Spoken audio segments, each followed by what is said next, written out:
Abra sua Bíblia comigo, por gentileza. Segunda carta de Paulo a Timóteo. Segunda carta de Paulo a Timóteo.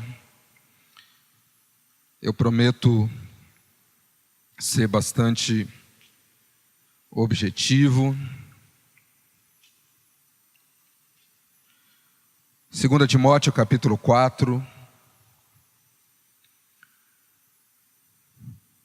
2 Timóteo capítulo 4, verso 6 ao verso 8. Acharam aí? Vamos lá. Diz assim: quanto a mim, estou sendo já oferecido por libação, e o tempo da minha partida é chegado. Combati o bom combate, completei a carreira, guardei a fé. Já agora, a coroa da justiça me está guardada, a qual o Senhor, reto juiz, me dará naquele dia, e não somente a mim, mas também a todos quantos amam a sua vinda. Queridos, nós iniciamos nesta semana, na sexta-feira, semana passada, né? Na sexta-feira nós iniciamos um estudo no nosso pequeno grupo, né? O pequeno grupo que eu faço parte. Iniciamos um tema, um assunto dentro desse pequeno grupo. E quando me veio a oportunidade de trazer uma palavra nesta noite, eu não entendo de forma diferente não trazer para toda a igreja aquilo que Deus está nos ensinando, aquilo que Deus está nos dando como direcionamento. Nós fomos chamados para avançar. Diga comigo, avançar. Nós somos chamados para avançar. Todos nós um dia, abrimos o nosso coração para Jesus. Creio aqui que todos aqui já fizeram isso. Entregaram a sua vida a Jesus. Passaram a ter o seu nome escrito no livro da vida. Deixaram de ser criatura e passaram a ser o quê? Passaram a ser o quê? Filho. Passou a ser filho. Diga comigo, eu sou filho. Passaram a ser filho. E como filhos, nós passamos a ser o quê? Herdeiros e co-herdeiros, juntamente com quem? Com Cristo. Jesus nos abriu o caminho. Através de Jesus Cristo nós nos tornamos filhos de Deus. Através de Jesus Cristo nós temos acesso até a presença do Pai. O véu foi rasgado e nos foi dado acesso até ao novo reino. Ao reino que nos está proposto e preparado. Agora, feito tudo isso, nós podemos sentar numa cadeira no domingo à noite, ouvir uma mensagem, levantar e ir embora. Dali uma semana voltar, sentar de novo, ouvir outra mensagem e ir embora para casa. E podemos manter assim a nossa rotina da vida cristã. O grande problema, queridos, é que nós não fomos chamados para viver dessa forma. Nós não fomos chamados para viver apenas frequentando um culto. Nós não fomos chamados apenas para pararmos no momento de receber essa tão grande graça e essa tão grande salvação. O apóstolo Paulo, ele escreve a Timóteo dizendo assim: eu combati o bom combate, completei a o quê? Completei a e guardei a fé. Isso significa, querido, que existe uma carreira a ser o quê? Completada. Pessoal do grupo familiar aí, amém? Existe ou não existe? Existe. Existe uma carreira a ser completada. Nós fomos chamados, queridos, não somente para aceitar a Jesus, receber essa adoção de filhos, mas nós fomos chamados para caminhar na direção de um novo reino. Nós fomos chamados para avançar, caminhar, progredir. Existe uma carreira que nos está proposta e nós temos que caminhar nessa direção, sim ou não? Nós conversávamos na nossa reunião que, diferentemente do que muitos pensam, esta carreira que nos está proposta, esta caminhada na vida cristã que nos está proposta, ela não é tão fácil. Sabe por que ela não é fácil? Eu pergunto uma coisa para vocês: o trono de Deus, o reino de Deus, o trono do Senhor, ele está embaixo ou ele está em cima? Aonde? Em cima. Se o reino de Deus está em cima, e o nosso objetivo é chegar até lá, é completar esta carreira, é caminhar nessa direção, significa então que a nossa caminhada é uma caminhada em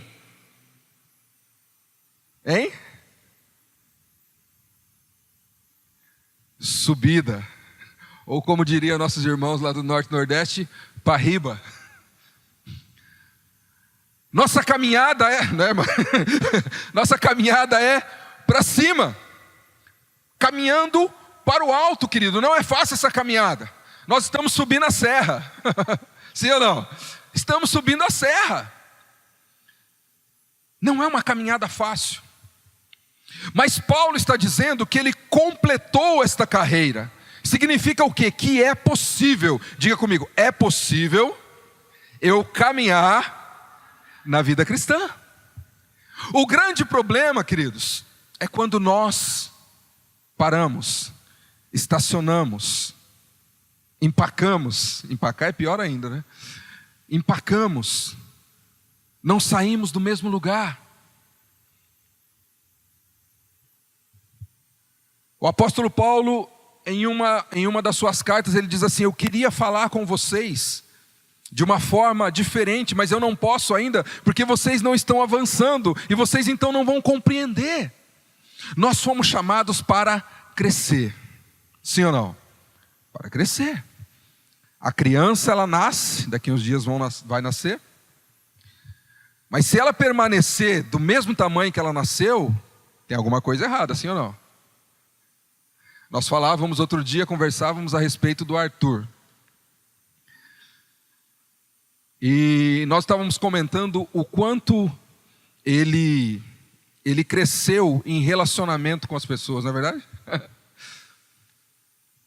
Por quê? Porque ele está em um processo de desenvolvimento, de crescimento. Eu me lembro a primeira vez que eu fui tentar cumprimentar o Arthur, ele todo quietinho, se encolheu, quase entrou dentro do Wagner. Hoje ele me vê, ele vem correndo, já estica a mão assim: e aí, pastor? Né? Por quê? Porque ele está o quê? Caminhando, avançando, progredindo, crescendo. É o processo natural. E o nosso processo natural na vida cristã, querido, é o processo de caminhar e crescer, desenvolver, progredir, avançar, melhorar. Hebreus capítulo número 12. Olhe comigo, por favor, na sua Bíblia.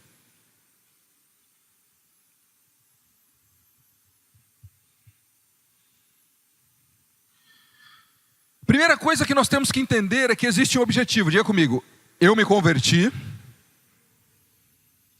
com um objetivo. O apóstolo Paulo diz assim, no texto que nós lemos primeiro, que ele está em busca da coroa que a ele está o quê? Preparada. Eu tenho uma novidade para contar para você. Lá no céu, você vai receber um novo nome, um corpo glorificado, e você vai receber uma coroa. Aleluia! Agora tudo isso é muito bom, não é muito bom? É muito bom. Só que, aqui em Hebreus, no capítulo 12, começando pelo verso número 1, diz assim, acompanhe na sua Bíblia. Portanto, também nós, visto que temos a rodear-nos tão grande nuvem de testemunhas, desembaraçando-nos de todo o peso e do pecado que tenazmente nos assedia, corramos com perseverança a carreira que nos está o quê? Proposta. Paulo disse assim, completei a carreira.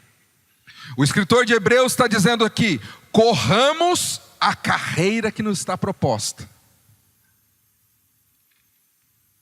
O grande desafio que nós temos, queridos, é não parar de avançar. Faça assim, ó, eu não posso parar de avançar. Irmão, eu sou professor de educação física, então eu gosto de... Não tem jeito, comigo você sofre. Eu não posso parar de avançar. Eu não posso parar de avançar.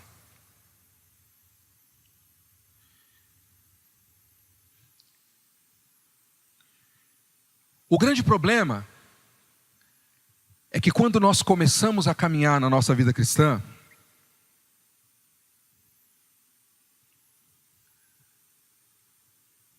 nós não entendemos que a nossa expectativa, ela não é apenas depois da nossa morte ou da vinda de Jesus.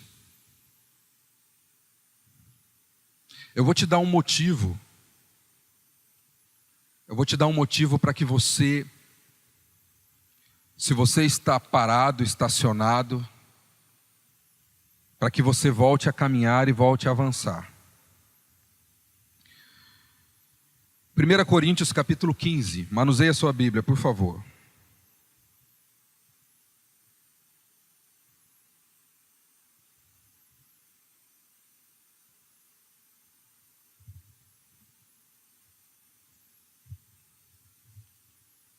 Primeira carta de Paulo aos Coríntios, capítulo 15.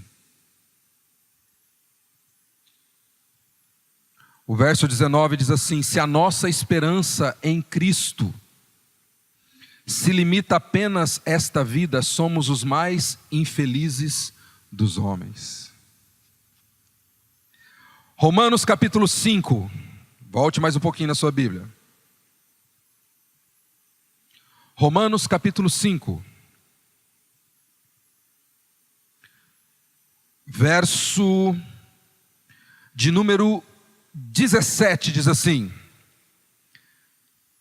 se pela ofensa de um, e por meio de um só, reinou a morte, muito mais os que recebem a abundância da graça e o dom da justiça, diga comigo, reinarão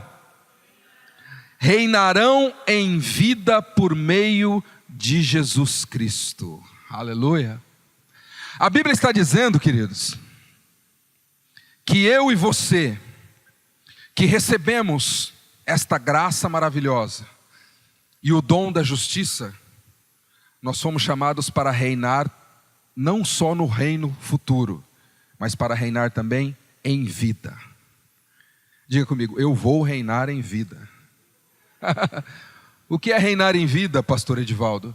Reinar em vida é você ter vida e vida em abundância. Reinar em vida é você ter paz na sua casa. Reinar em vida é você ter a sua vida conduzida pelo Espírito Santo. Reinar em vida é você ter autoridade sobre principados, potestades e dominadores. Reinar em vida é você ter autoridade sobre as enfermidades que tentam entrar na sua casa, na sua família. Reinar em vida é você ter autoridade sobre os seus filhos e impor as mãos e o milagre acontecer. Reinar em vida é você declarar o poder de Deus sobre a vida das pessoas e as pessoas serem restauradas, curadas, transformadas e acima de tudo salvas pelo poder que há no nome de Jesus. Isto é reinar em vida. Reinar em vida. Mas para isso eu não posso o quê? Parar. Diga comigo, eu não posso parar. Hebreus capítulo 12, o texto que nós lemos então, E é o texto que nós estamos estudando no nosso pequeno grupo. Diz assim, que nós temos que nos livrar de 3 coisas. 3 coisas. Em primeiro lugar, livrar de todo embaraço. Diga comigo, embaraço. Vocês cansaram de ouvir essa palavra, né? Embaraço. Embaraço. O texto está dizendo, deixemos todo, diga comigo, embaraço. E nós vamos parar nesse ponto aqui, embaraço. A Bíblia não está falando, preste atenção ali, que existe uma distinção entre embaraço e pecado. Embaraço não necessariamente é o quê? Pecado, mas o embaraço pode te levar ao pecado. Está falando que nós temos que nos livrar dos embaraços. E o que seriam embaraços? Quando nós começamos a caminhar na vida cristã, você pode ter certeza que o inimigo das vossas almas, das nossas almas, ele vai criar inúmeras situações de embaraços na sua vida para que você deixe de caminhar. Eu coloquei aqui embaraços em 2 níveis. Primeiro nível que nós vamos meditar aqui. Embaraços externos. O que nós poderíamos entender como um embaraço externo? Vamos lá, alguém me dá um exemplo aí. Embaraço externo para a vida cristã, para o seu crescimento, que impede a pessoa de caminhar, de progredir. Vamos lá. Pode falar, Dani. Embaraço externo. Pode falar. Distração. Vamos lá. Trabalho, dinheiro. Vamos lá. Tecnologia. O que mais? Embaraços externos. Mônica, mulher sábia. Diga um embaraço externo. Um mau comportamento.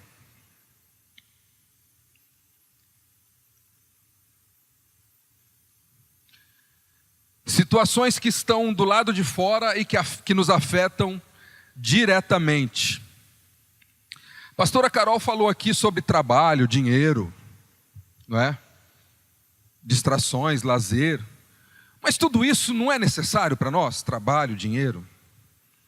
E como isso então pode ser um embaraço na nossa vida? Hã? Você não precisa trabalhar? Você não precisa, não é, de um lazer? Você precisa de um lazer, você é filho de Deus, não é? Precisa. O que mais? Você não precisa se distrair um pouco para, né? E por que isso pode se tornar um embaraço na nossa vida, a ponto de nos impedir de crescer? Quando nós perdemos o equilíbrio entre as coisas de Deus e as coisas do presente século. Meu irmão, se o Senhor não guardar a casa, em vão trabalha o sentinela. Está entendendo? Você precisa ser o melhor no seu trabalho, você precisa ser o melhor no seu trabalho, mas porque você é o melhor em Deus. Ser o melhor lá é consequência.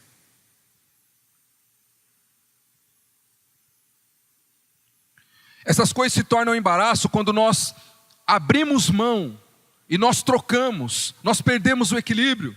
Eu falava pro pessoal lá no grupo lá. Por exemplo, eu gosto muito de filme. Gosto muito de filme. Isso significa que eu preciso me disciplinar para que a minha vida não se torne um filme. Para que eu volte para a realidade e não gaste os meus dias e o meu tempo assistindo um filme, não é verdade? É fácil? Não é fácil. Meus filhos sabem como eu gosto de um filme. Mas é necessário o quê? Abrir mão, me livrar, correr, abrir mão de todo o quê? Embaraço. Esta noite, querido, eu quero trazer para você o desafio de detectar quais são as situações que estão trazendo embaraço na sua vida e que estão te impedindo de progredir, de avançar, de crescer, de conquistar. Deus tem muita coisa para você. Talvez existam coisas, queridos, que Deus já gostaria de ter trazido à existência para você, mas ainda está no plano espiritual, porque nós ainda não estamos prontos para receber, porque nós ainda não avançamos, não crescemos, não progredimos, não temos maturidade suficiente para assimilar aquilo que Deus tem para nós.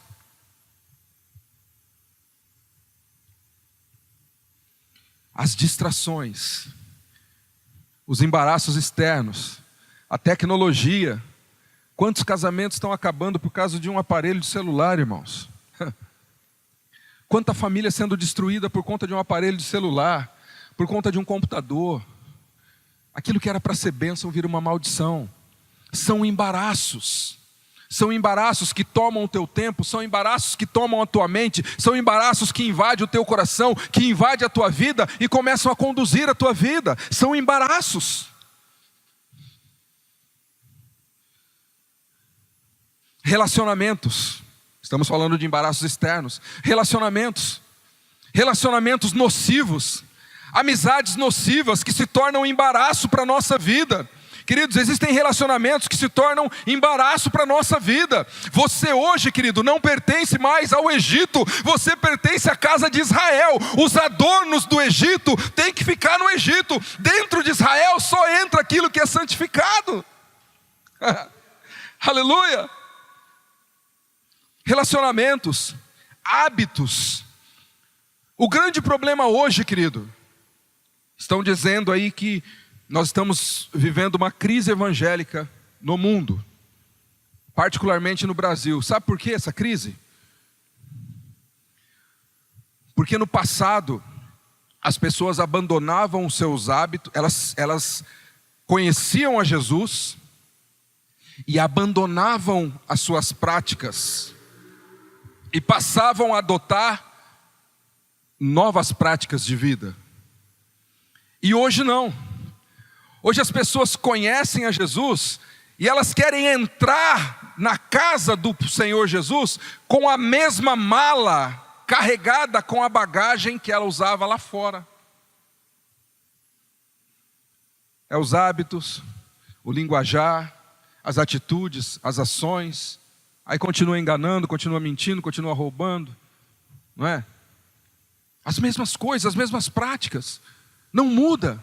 Não mudou, simplesmente deixou de frequentar a igreja tal e passou a frequentar a igreja tal. Mas não mudou nada. Não houve transformação, não houve mudança, não tem.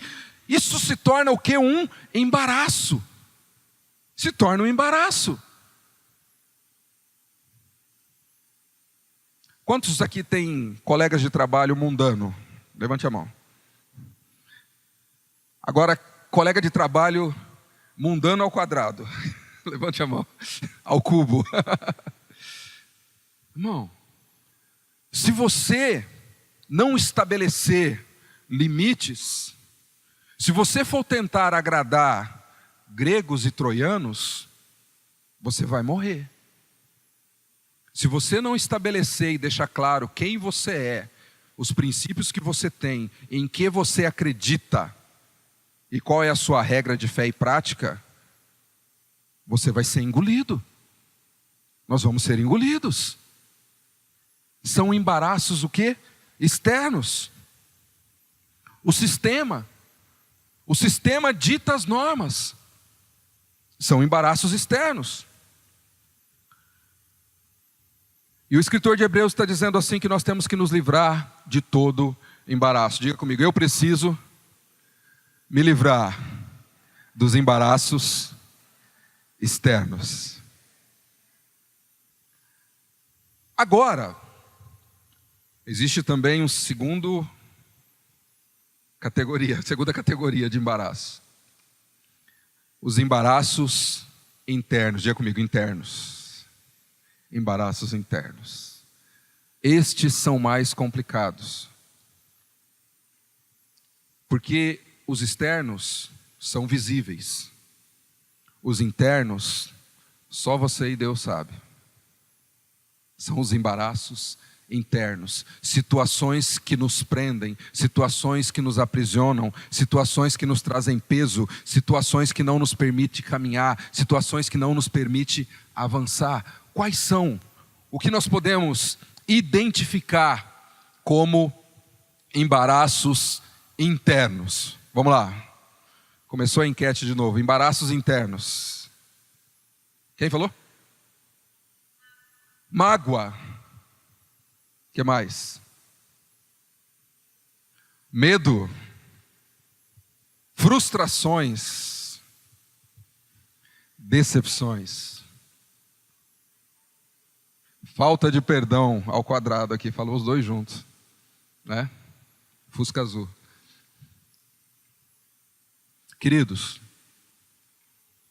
eu quero dizer uma coisa para você. Estas coisas são capazes, têm a capacidade, têm o potencial de aprisionar o nosso coração, de embrutecer o nosso coração. E nós nos tornamos pessoas o quê? Insensíveis às coisas de Deus. Foi dito aqui o medo. O medo, ele geralmente é consequência do quê? De derrota, consequência de erros, consequência de escolhas erradas. Isso tudo nos gera o quê? Medo. Medo foi o primeiro sentimento repudiado por Deus na Bíblia. Quando Deus chamou Adão e Eva e falou assim: por que vocês estão se escondendo? O que foi que Adão respondeu? Ouvi a tua voz. Tive o quê? Tive medo e me escondi. O medo faz com que você se esconda. O medo nos leva ao casulo. Elias, após matar os 450 profetas de Baal, a Bíblia diz que ele teve medo de uma mulher chamada Jezabel. Elias então entra numa caverna e fala: Deus, eu quero morrer. O medo nos sufoca, o medo nos destrói, o medo nos impede de ganhar. O medo é um impedimento para vencer. Outra coisa, mágoa, foi dito aqui, mágoa. Eu linkei três embaraços internos: medo, mágoa e rancor. Mágoa, o que é mágoa? A mágoa, geralmente, ela é consequência ou ela é fruto de uma decepção. A mágoa, geralmente, ela é fruto de maus tratos. A mágoa, geralmente, ela é fruto de injustiça. E aquilo fica dentro de você. E você não consegue se livrar daquela mágoa, você não consegue se livrar daquilo. Você olha, passa 10, 15, 20 anos, você olha para a pessoa que te feriu, que te machucou, e aquilo ainda está lá dentro. E você ainda deseja: ai meu Deus, ela podia tropeçar ali só para quebrar uma unha. Eu já ficaria feliz. A mágoa nos... Estão rindo, né? A mágoa nos leva a desejos horríveis. A mágoa nos aprisiona e nos impede de completar a carreira, nos impede de caminhar e nos impede de reinar em vida através de Jesus Cristo.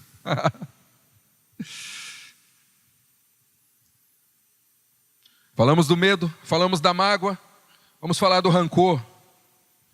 Rancor geralmente é fruto de ofensas, fruto de traição, fruto de situação mal resolvida.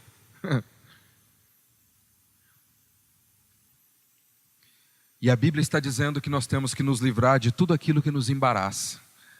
Meu querido, nesta noite é uma noite de cura para o teu coração. Você não entendeu? Essa noite é uma noite de cura para o teu coração. Você não pode continuar caminhando com esse embaraço no seu coração. Você não pode continuar caminhando com esta mágoa. Você não pode continuar caminhando com esse ressentimento. Você não pode continuar caminhando com esse medo. Você não pode continuar caminhando mais dessa maneira. Você precisa caminhar como um vencedor em Cristo Jesus, restaurado, renovado, fortalecido. Não, como diz o apóstolo Paulo, não que eu já tenha conquistado, mas prossigo para o alvo. Olhe comigo, por favor, querido. 1 Coríntios capítulo 15, verso de número 58. Alguém leia para mim, alguém que encontrar aí, 1 Coríntios capítulo 15.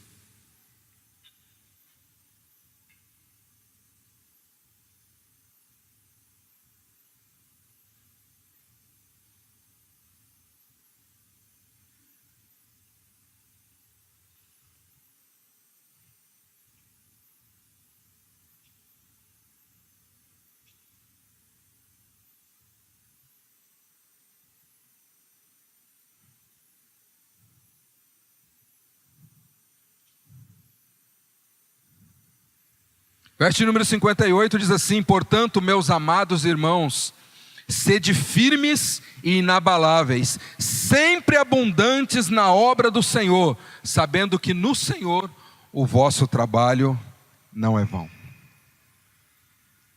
Diga para o seu irmão assim: vale a pena.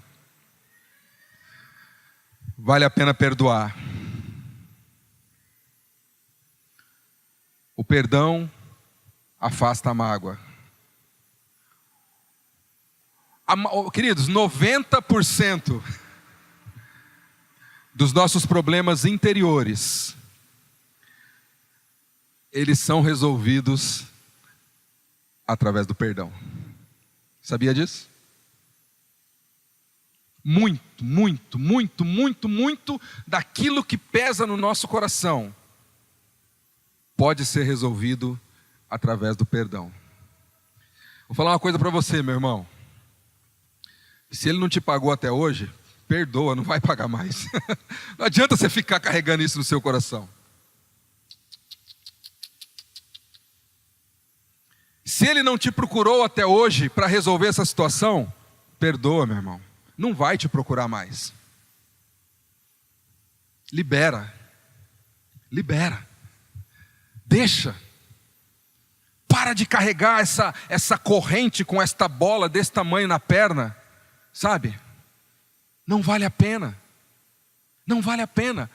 Livrando de todo o embaraço. Por quê? Porque você tem uma carreira a caminhar. Você tem um caminho a percorrer. Você tem um alvo a alcançar. E para que você alcance esse alvo, você precisa se livrar de tudo aquilo que te dá o quê? Impedimento.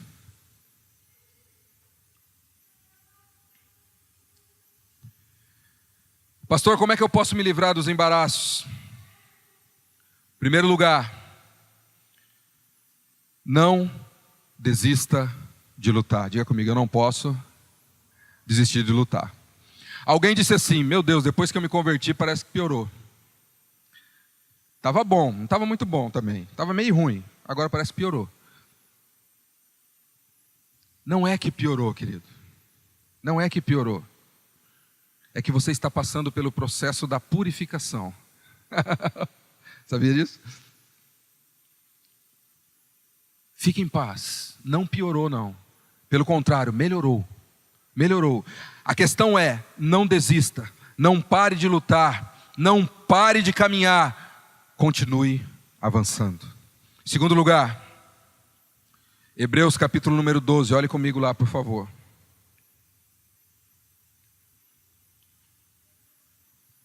Hebreus capítulo 12. O verso de número 2 diz assim: olhando firmemente para o autor e consumador da fé, Jesus. Como é que eu posso me livrar dos embaraços, queridos? Estabelecendo Jesus Cristo como o meu padrão de observação. O grande problema é que nós, infelizmente, olhamos para as pessoas, olhamos para os exemplos que as pessoas nos dão, e aí nós paramos de caminhar.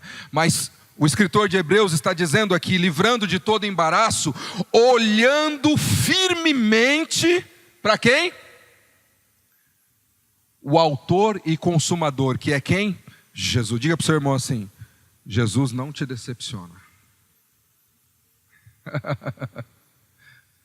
Pode dar um glória a Deus aí, ó. Jesus não te decepciona. As pessoas decepcionam. Os amigos decepcionam. Parente então, irmão, decepciona.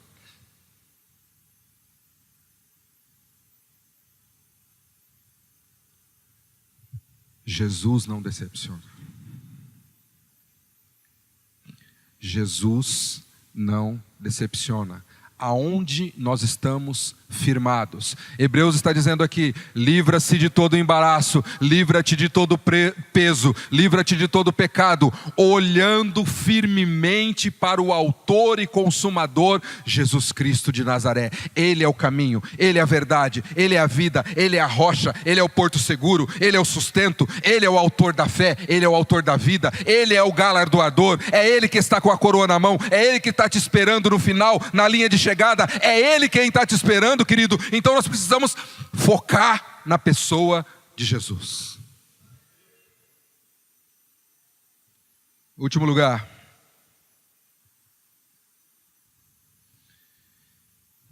Filipenses capítulo 3.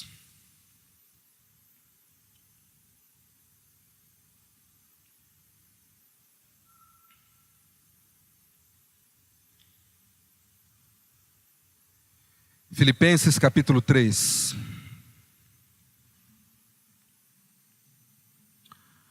Verso de número 13. Filipenses capítulo 3, verso de número 13, diz assim: irmãos, quanto a mim, não julgo que o haja alcançado, mas uma coisa faço, diga, uma coisa eu faço. É que, esquecendo-me das coisas que para trás ficam, e avançando para as que estão adiante, prossigo para o alvo, pelo prêmio da vocação celestial de Deus em Cristo Jesus. Quer resolver seus problemas, queridos? O apóstolo Paulo está dizendo, escrevendo à igreja de Filipos, ele diz assim: uma coisa eu faço, esquecendo-me das coisas que para trás fico, eu prossigo, eu caminho, eu não paro, eu vou para o alvo. Meu irmão, não importa o que aconteceu lá atrás, o quanto te feriram, o quanto te magoaram, o quanto te machucaram, o quanto te espizinharam, te humilharam. Uma coisa faça nesta noite: deixe as coisas que para trás ficam, olhe adiante, alimente o seu coração com esperança e prossiga no caminho do autor e consumador da fé, Jesus Cristo de Nazaré. Ele deixa claro: esquecendo-me das coisas que para trás ficaram, meu irmão. Quanta decepção, quantas lutas, quantas dores, quanta mágoa, quanto ressentimento, quanto medo. Meu irmão, lance isso fora nesta noite. Não é porque não deu certo lá atrás que não pode dar agora. Não é porque você sofreu lá atrás que você vai sofrer agora. Tenha fé na pessoa do Senhor Jesus Cristo. Creia que Ele está no controle de todas as coisas. Creia que Ele é contigo e Ele não vai te desamparar. Ele não vai te desamparar. Olha, guarda isso com você. Eu estou liberando uma palavra profética sobre a sua vida. Ele não vai te desamparar. Não vai. Ele não vai.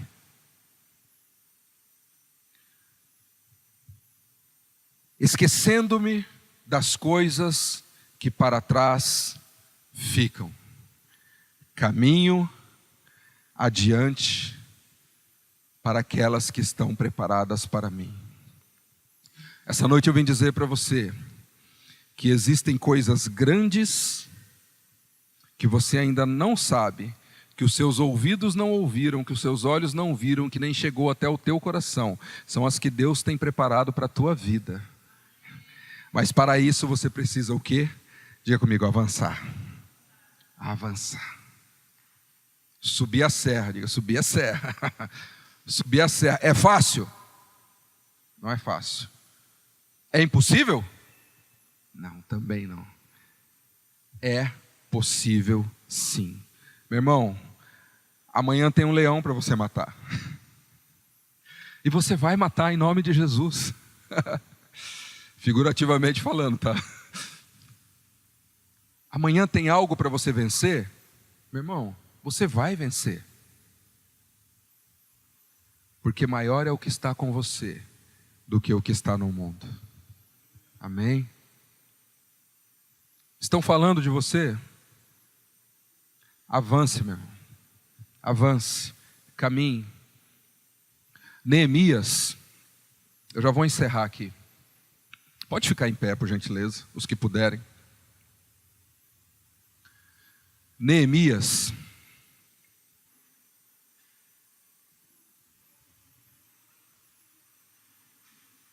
ele tinha um desafio.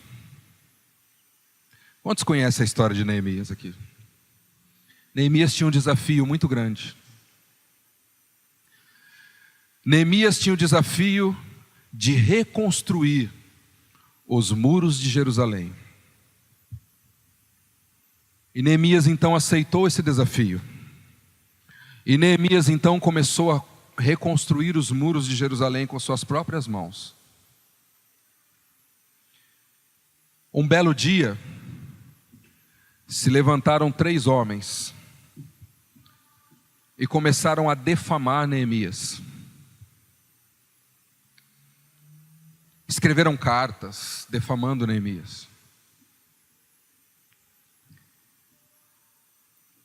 E aí então, as notícias chegaram até Neemias. Falaram assim: Neemias, é para você ir lá se defender das acusações. Querem conversar com você. Neemias falou assim: diga a eles, eu estou fazendo uma grande obra e não vou parar para dar atenção a essas palavras. Amém, querido? Profeticamente, coloque a mão no seu coração agora.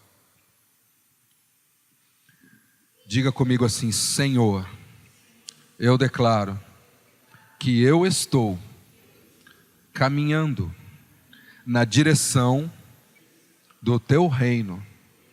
Eu estou caminhando na direção do meu prêmio. E eu não vou permitir que nada, ninguém, embaraços ou pesos me impeçam de completar a carreira que me está proposta. Aleluia. Amém, querido?